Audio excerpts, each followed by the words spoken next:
오늘 검찰 독재 정치탄압 대책위원회에서는 김성태 전 쌍방울 회장의 실체에 대해서 자세하게 정리해서 말씀드리고자 합니다.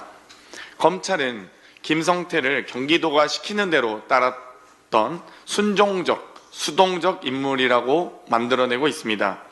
과거의 김성태의 전적과 활동과 전과를 보면서 수사 과정에서 바뀐 김성태의 진술과 증언이 국정원 문건, 쌍방울 내부 문건 등 증거보다 더 신뢰할 만한 사람인지 김성태의 실체에 대해서 총정리해 드리도록 하겠습니다. 먼저 이미 수차례 SBS, YTN, 월간중앙 등 언론을 통해 상세히 공개되어 있는 내용을 바탕으로 정리했음을 말씀드립니다.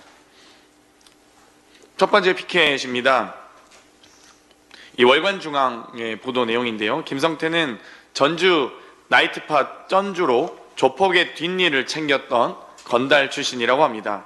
상경하여 불법 도박장 운영, 불법 사채업 운영, 불법 대부업체로 돈을 굴리다 경영난에 시달리던 쌍방울 인수권을 차지해 실질적 그룹 회장이 된 건달 세계의 입지적 인물로 불려집니다. 김성태 실체 첫 번째 PT를 참고해 주시기 바랍니다. 그러나 건달 세계에서의 평가는 입지적 인물일지 몰라도 대한민국에선 불법을 일삼고 주가 조작으로 검은 돈을 불리며 다수의 피해자를 양산한 기업인의 탈을 쓴 범법자입니다.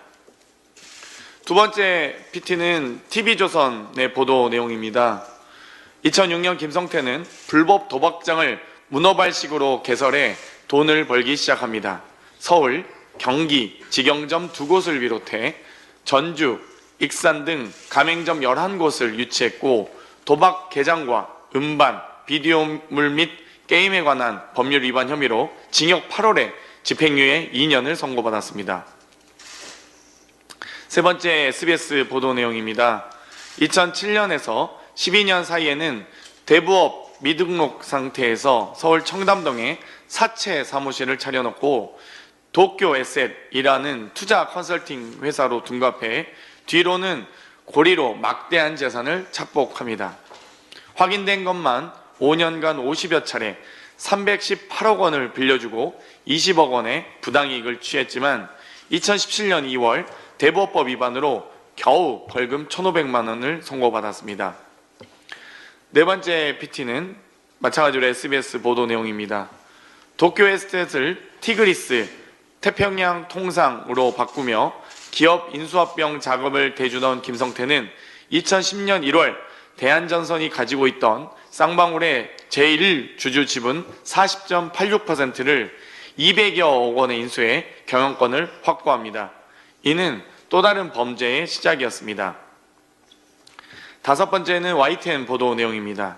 이후 무자본 M&A로 전환사채 CB를 활용하여 사채를 끌어와 기업을 인수하고 전환사채를 찍어내며 광림, 나노스, 비비안 등 6개 기업을 인수합니다. 김성태는 쌍방울을 포함해 7개 계열사의 사회이사 총 51명을 영입합니다. 이 가운데 법조인이 22명으로 전체의 43.1%를 차지하는데 검찰 출신만 9명으로 송찬엽 전 동부지검장, 양재식 전 남부지검 부장검사, 오연철 전 남부지검 2차장 검사 등을 영입했다고 합니다. 특히 김성태는 본인의 주가조작 수사팀장을 맡았던 김영현 남부지검 합동수사단 검사를 추후 쌍방울 계열사 사회이사로 영입까지 하며 대범함을 보입니다. 일곱 번째 PT는 SBS 보도 내용입니다. 2010년 1월 쌍방울 인수 직전부터 쌍방울 주가 조작을 했고 2011월 8월 김성태는 코스닥 시장으로 넘어가 유비컴이라는 회사의 주가를 조작했습니다. 코스피, 코스닥을 넘나들며 금융시장을 교란시키고 다수의 피해자를 양산하는 전형적인 주가 조작 범죄를 저지릅니다. 이런 점에서 매우 김건희 여사와 닮은 꼴이다라고 보여집니다. 결국 2014년 4월 김성태는 주가 조작의 정점으로 밝혀져 구속 기소됩니다. 도쿄에셋의 실소유주 주가 조작의 주범이 김성태라는 사실을 검찰도 파악한 것입니다. 검찰은 2013년 김성태의 친동생을 먼저 기소하는데 동생은 형의 실체가 드러나는 걸 막기 위해 관련자들에 대해 입막음을 시도한 것이 밝혀지기도 했습니다. 다음으로 8번째 PPT입니다. 친동생은 1심에서 징역 5년의 중형을 선고받았고 김성태는 도주 경력 또 가장 많은 범죄 수익을 얻는 등 당연히 엄벌에 처해질 것이라는 예상과 달리 1심에서 재벌 전용 판결이라는 징역 3년에 집행유예 5년을 받았습니다. 법원은 쌍방울이 건실한 기업으로 안정적으로 운영되고 있다는 황당한 이유를 들어 추징금도 선고하지 않았고 이는 2018년 대법원에서 확정됐습니다. 이처럼 전형적인 주가 조작 범죄자가 대북 사업을 이용해 쌍방울 주가 조작을 했다는 국정원 문건 등에도 불구하고 검찰의 조작과 회유 의혹 속에서 대북 송금 사건의 신빙성 있는 증언자가 되고 말았습니다. 이번 1심 판결에서는 2017년 김성태의 주가 조작 1심 판결처럼 경험칙상 쌍방울 김성태가 주가 조작을 위해 대북 사업을 추진한 걸 받아들이기 어렵다고 했습니다. 한 번도 아니고 2번씩이나 김성태를 감싸는 판결이 나온 것입니다. 형사 사법 시스템이 김성태의 사법 리스크를 해소시켜주고자 한다는 비판을 피할 수 없는 이유입니다. 그런데 수원지검은 이번에도 역시 김성태가 가중처벌을 받지 않도록 주가 조작 관련 일부 혐의를 누락시키고 기소했습니다. 주가 조작의 실체가 드러나면 쌍방울 기업비리 사건을 경기도 대북사업비 대납 사건으로 둔갑시킬 수 없기 때문일 것입니다.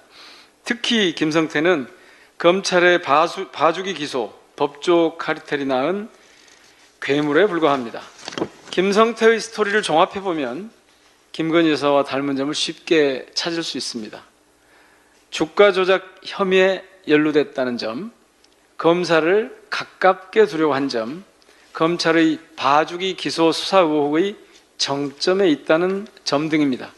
국정원 비밀 문건에서도 드러났듯이 국정원은 협조자 안부수 주변 인물의 주가 조작 실행 가능성과 이에 따른 국정원 연루설 가능성이 제기되었다면서 안부수의 협조자 지위를 종결했습니다.